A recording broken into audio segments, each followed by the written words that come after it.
Welcome to the Agronomy and Farm Management Podcast. I'm Amanda. And I'm Elizabeth. Thanks for joining us today. For today's podcast, we're going to do something a little bit different. We have a grant between Champaign and Logan Counties to promote cover crops across the area. So we've got a couple guests here with us today who are partners on that grant. Linda, Vernon, and Tim Lyden. If you guys want to introduce yourselves, please. Hi, I'm Linda. And I'm Tim. And they are farmers in the area, and Linda had the opportunity with the grant to go out to Illinois and meet with some of the other cover crop champions. So if you want to introduce the grant and tell a little bit more about it, Linda, that'd be great. Thank you, Amanda. First of all, I'd like to explain a little bit about the grant and how it came about. The National Wildlife Federation received funds from the Walden Foundation, which is the owner of Walmart in Arkansas, and they sponsored these opportunities for us to apply for grants and only do cover crop. That is what they were focusing on, and we were selected from mid-states. About 6 states applied for the grants, and about 20 of us were selected, only 2 in Ohio. Our particular organization involves Logan and Champaign County. We formed a coalition and met several times to apply for the grant and come up with a program, or several programs. Since we've had the coronavirus, we've had to adjust our programs a little bit. But we are going to be opening up our grant and spend time with our folks talking about cover crops and encouraging our farmers and our landowners to invest in the idea, and hopefully we'll have some success. Excellent. And Tim, so you're involved in this grant as well, and you also farm. Would you be willing to share a little bit about your farm? Yeah, I'd like to start out by, I'm a rather small farmer. I have about 300 acres of corn, soybeans, and wheat, and too much hay. I totaled up the other day, I have about 175 acres of hay, and I'm tired of making hay, but anyhow. We also, in partnership with my son, we have about 25 beef cows and calves, and we feed those cattle out as freezer beef. One time we ran about 100 ewes, and we're down to about 30, which my wife and I still enjoy, raising some lambs. So that's kind of in a nutshell our farming operation. Great. So tell us how you got started using cover crops. Well, I got started, and I got to go back a little ways because I got to go back to no-till, and I taught agriculture for almost 35 years, and one of my young farmers at the time, which was a good friend, now deceased, wanted to get started no-tilling, and he had, of course, one of those early AC planters that was pretty crude compared to the equipment today. And we went out behind the barn. That's where you always start, behind the barn, where nobody can see. And we tried to get the planter in the ground, and we put tractor weights. I remember sitting on the front of the planter trying to add more weight to get that planter to penetrate into the soil. So, been one of the challenges over the years with no-till is that it's hard. When the ground's hard, it's hard to get that penetration. And So I retired from teaching about 7 years ago and started farming a little bit more, and at the time our soil conservationist invited me to go to Dave Brandt's farm. And I'd heard a little bit about Dave, but I didn't know much, and I've become pretty well acquainted with Dave over the years now, but what really got me started was he had a speaker there by the name of Ray Archinello, and Ray started in with his demonstrations. You can see these on YouTube if you type in Ray Archinello. But anyhow, Ray started in with his demonstration about soil structure. And I came away from that amazed at what he was saying. And I guess what really stuck with me was I'm a graduate of Ohio State. I took a soils class. And in soils back then, we basically talked about the chemical structure of soils, and everything was about chemical. And Ray was on and on about biology. And it's the light bulbs kind of came on, and I started to see, that there was some other things here that played a big part.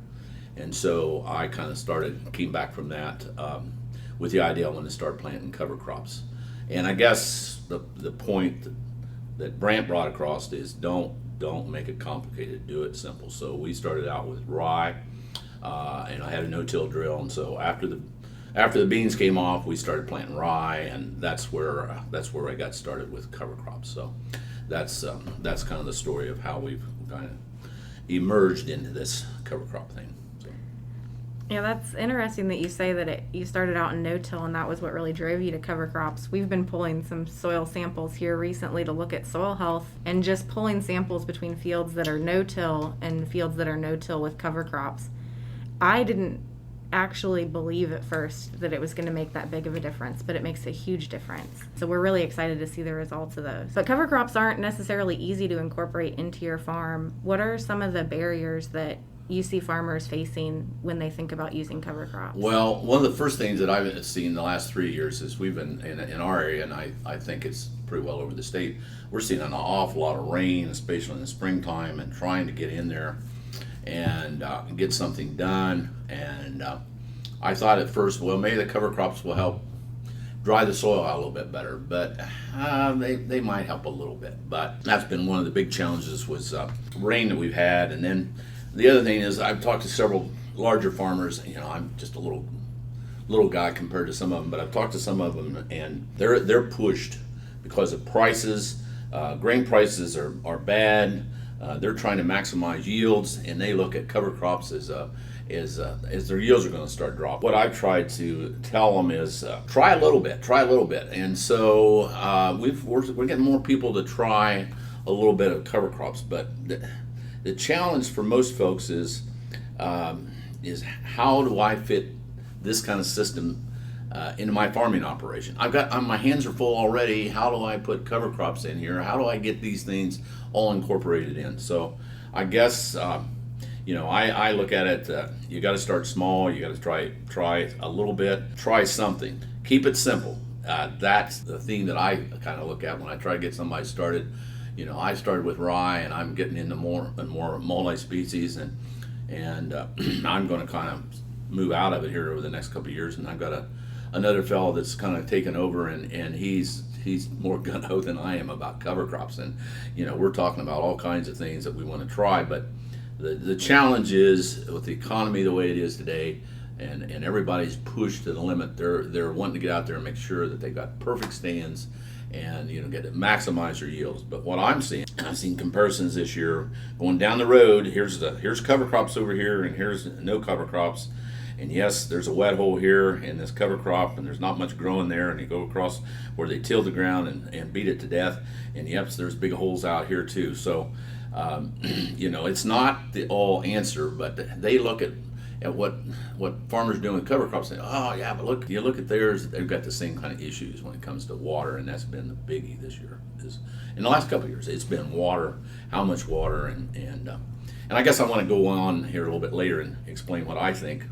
After listening to Brant and some of them, is Dave's theory is you don't have to have the maximum yield. You got to make a profit. You got to make a profit, and you don't have to have 250 bushel corn if you can lower some of your inputs. And that's what Dave's whole idea is, that by going cover crops and getting this biology working, we can actually reduce some of our input costs. So that's where I'm at right now, is looking at challenges. So I think some of the solutions I heard you mention, and maybe not necessarily solutions, but a way to get more people involved, is just encouraging folks to start small, right? Just try a field or half a field or behind the barn. Yes, behind the barn is a great place to start, or back behind the woods, where you can't see it, but you got, a lot of people consider Dave Brand as the guru, but Dave will tell you he's had failures too, but the failures have become less and less as you keep trying and experimenting with things. So that's where we're at. Yeah, so you don't have to spend a lot of time doing it. Just plant a small area and, see what the benefits are over a few years, and that'll help you determine, if the economics are there and if it'll work for you. So, talking about barriers and challenges, what's been the biggest challenge for you specifically? We're so diversified, it seems like everything's always hitting at the same time when we're trying to plant, and we're trying to make hay, and we're trying to get spraying done. And as I went to some of these winter meetings and talked to some of these people and listened to some speakers, and we've got a couple here in Champaign County that I've relied on real heavily that keep saying plant green. So that's been a challenge, is to go into something that's green and plant into it and then terminate it. And so we're doing more and more of that. But I think, I'm from the old school that you needed to start planting the 1st of May, and I still have that problem, and that I need to be planting by the 1st of May. But last year we planted corn in June, and I had 175 bushel dry corn in a field there at my house. And I'm thinking, this was planted in June, so I think trying to hold back and wait until conditions are right. And I go out and I've got some people that call on me to give them some advice on farming, and I say, if you can make a mud ball out of it, you need to stay out of there. And that's what's hard to do. But I'm going to go to shorter and shorter varieties of corn so that I can wait until conditions are right, and I think maximize. But if it's wet, you're going to have compaction, and this is one of the big problems in any farming operation is compaction. So trying to stay out of the field. The other temptation I have is I've got 2 discs sitting at home. One of them broke last year and I won't fix it, and the other one I let the neighbor use it, but I haven't touched it this year. And I got complaints when the guys were planting about some of the gullies and some of the washes we're going through, and I said, don't have time, we're going to go ahead and plant, but we'll come back and we got to start healing some of those places. That's been part of the story, and I guess I'm kind of looking at this green thing is kind of a way to go. But we've seen several people doing that in the neighborhood. A couple former students of mine, I went over and interviewed them this spring to be on a panel, and oh my gosh, I walked away so excited. They're planting green. They've gotten a roller, and they're rolling the rye, and they've gotten brave enough. They're out there on the main roads doing it, and boy, they got lots of people scratching their head at what they're doing, and they're so excited. They've gotten 2 or 3 more people looking to plant green, and they're never going to turn back. That's the way they're going, and they're farming 3,000 or 4,000 acres, and more and more are planting green, and they have dedicated a grain drill. Well, I think 40-foot grain drill that does nothing but it's right behind the combine planting cover crops. Yeah. As soon as that combine goes through, that drill is right in there planting. So that's part of the key too, is struggling trying to get cover crops in as quick as you can behind that drill. Or we're investigating interseeding. We're going to probably go that route. I bought a high boy sprayer that we want to convert it so we can actually go into corn, staining beans, and try to put some covers in earlier. Earlier is better because you get more growth. So that's some of the challenges. So yeah, this is so exciting because there's so much to learn. It's almost like we're working through understanding a new way to farm, and Yeah. so I don't know, Amanda and we haven't had many opportunities for something this exciting in our lifetime. So Right. I get excited about all the opportunities. well, I want to mention that 3 of us, Tim McDaniels and this other fellow that's farming with me a little bit, we made a trip. It was a 2-hour trip up in Paulding County here just before the coronavirus hit, and it was extension sponsored, but it was part of the Lake Erie watershed, and there was probably 20 or 25 farmers there, and we went to learn. And they brought this fella in from Indiana that was just so had records and such a presenter, slides, and farming about 5,000 acres and going all organic with cover crops. And I'm thinking, oh my gosh, I don't think I could live without chemicals to spray, and here he's going, and he's just going on, and we had to go up and talk to him after the presentation, and thinking, my gosh, 5,000 acres, and it's going all organic, and it's all cover crops, and you think, it takes a tremendous amount of management and skills, and it's just I'm just so excited about it. I think so much opportunity, and this spring I had the opportunity that I didn't have to sit on the planter, so I'm walking behind the planter watching this outfit going across, and we're looking at the structure and we're looking at the earthworms. Oh my gosh, I've never seen so many earthworms in these covers. You dig a spadeful and you'd have 12, 15 earthworms coming out of the ground and all those pores and everything. And that goes back to Ray and his demonstration of porosity and water filtration. And it's so exciting. So Now I want to get fishing, talking about all these worms. Yeah. So I think it's really important that you were willing to share the challenges that you're facing, because I think that's a lot of times we learn the most from things that don't work. But what are some of the benefits you've been seeing on your farm? I'm seeing more structure in my soil. I think that the water movement is better. And last year when I took a couple wet holes that I couldn't farm, that I went in and worked them up a little bit with the drill and planted some radishes in them. And I forgot about it until we went to plant this year. And we planted in it. It was probably about half an acre wet hole. I thought, oh my gosh, it probably won't grow anything. And the best corn in the whole field, where those radishes were at. That it opened those wet holes up and it allowed that ground to breathe and to let water move through it.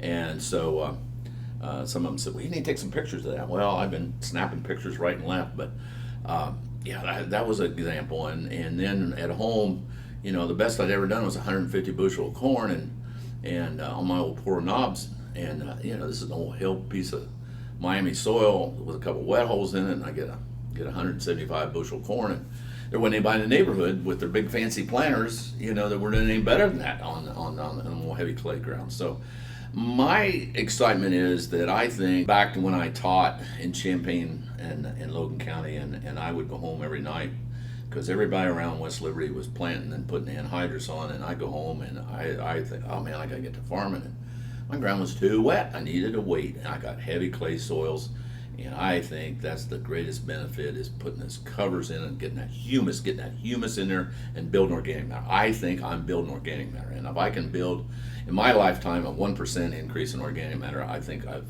succeeded. But the sky's the limit when it comes to putting covers in and trying to build.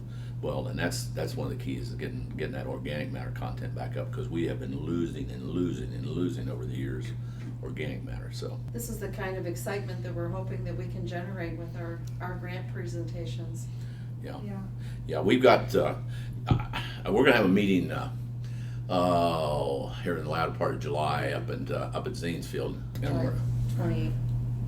At Zanesfield at the park up there in the shelter house, and everybody said, well, you got speakers. I said, I've got enough speakers that are local people that should generate a lot of excitement just from what they're doing. And I've interviewed all of them, and I think we'll have a panel discussion, and we want to open it up, and we've got enough money in the grant that we can do some things to help some people get started. And that's what we want to do, is to get them started, and just if it's only 10 acres, try something. We've got the airplane lined up that we can fly some stuff on. We've got a drill that can be hired to plant them. We hope to have some opportunity, and that's what we're going to do in Logan County. But Champaign County is doing the same thing with a couple places where they're going to have some farmer meetings and do Tom Smith. I've been to Tom's like the last 3 years, and Tom's doing more and more and seeing great benefits. My hope is.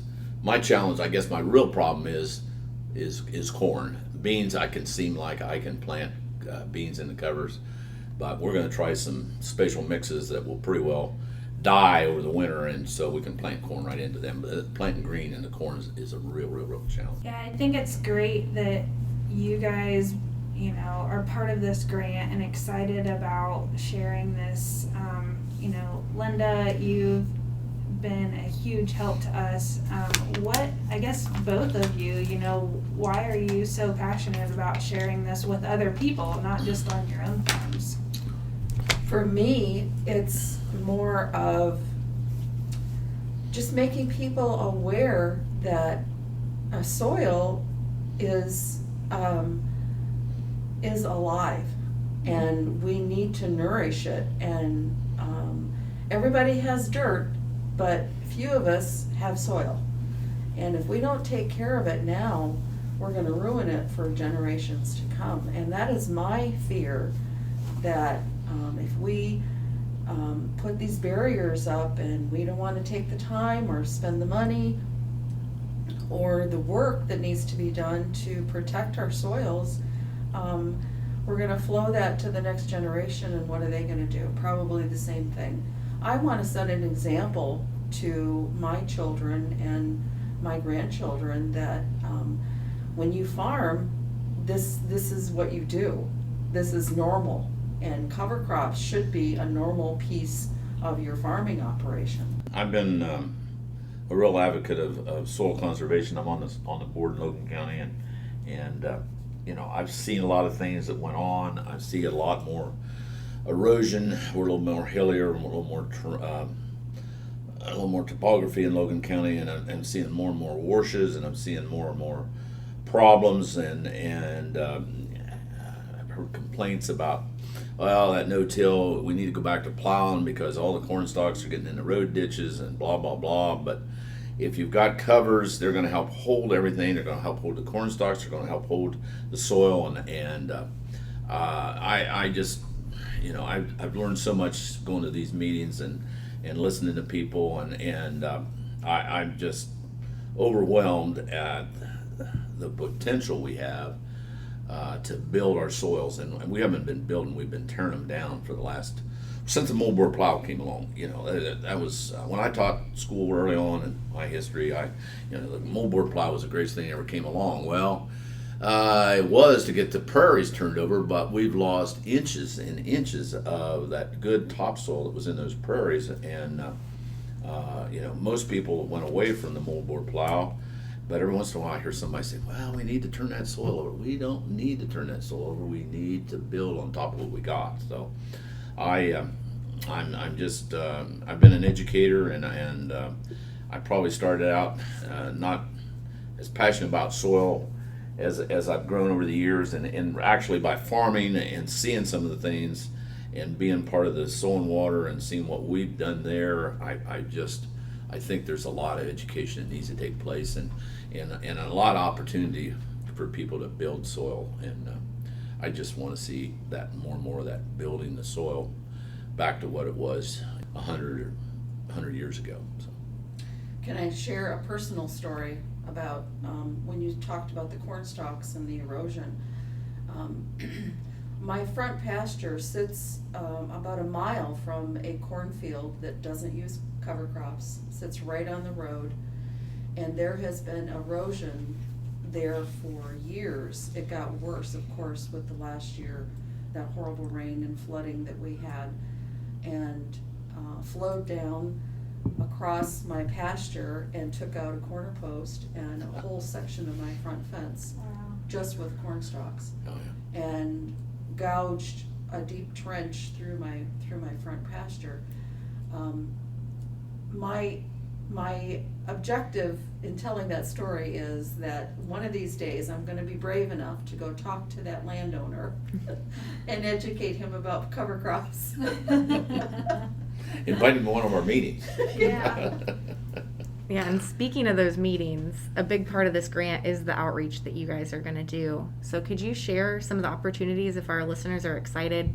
I mean, this is as excited as I think I've ever been about cover crops after talking to you guys. So I'm sure they're excited to come out and meet you guys and learn more. So where could they have the opportunity to do that?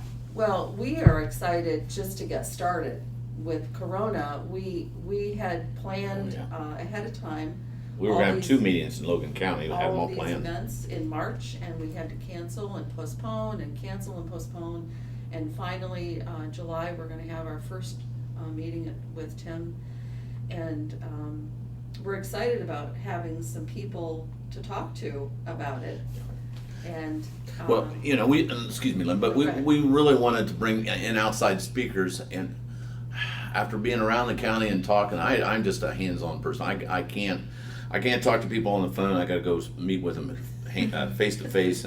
And so, you know, before we had our first 2 meetings, I really had beat the bushes and had, you know, everybody said, well, we'll get 4 or 5 people. Well, I probably had 24 people coming, and now I probably will have that many, if not more. But we just want to get get as many people in as we can and work with this and see if we can't get something started. Yeah, so we'll have a few around Champaign County as well, trying to hit all the areas, all the regions within the 2 counties. So, if you're interested, feel free to reach out to us and see where a meeting is close to you.